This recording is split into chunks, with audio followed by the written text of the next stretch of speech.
Maayong hapon. Muli nagkapakuha sa ko itisyon, dire day sa may luway.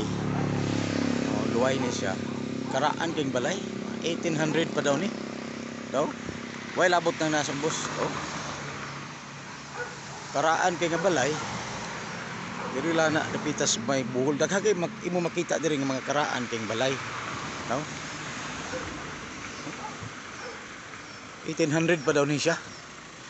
Mga yang mga muebles ba karaan kayo tako di siya kay nga balay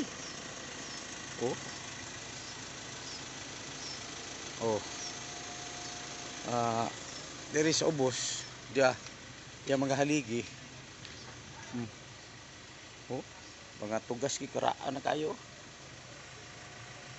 puro gid mga gipanggamit mga kahoy nga pertindig una gid now muni yang ilalom ni mong balay karaan lagi kay ba awar ko daw gamur-gamul na lang ilalom pero anawa magpanggamit ng mga kahoy puro gid mga hardwood mo ni naghatag nga galon og baga ating anting ba amulet so ako nga balay nga balay gini siya dire na sa may luay na magud mga mayong laki kalakihan diri sa buhol diaw ban kani nga balay nga karaan kay gid ba yang mga karaya mga dekorasyon ni so yang mga wan ba ana gipangkulit gid na ba to so na mga panahon na man gid na yung mga kahulugan ana nang mga inana nga tanaw ang mga dekorasyon na karaan magigay na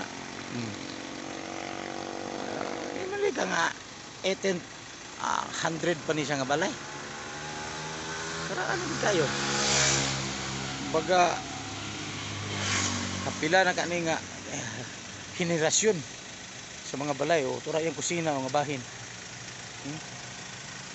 gapitan namon ikay mo kuno ni diri sa agalon sa una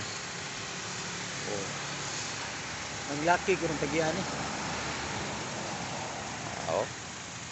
pugas gayo nga pure ang haligi ba round wood round timber pa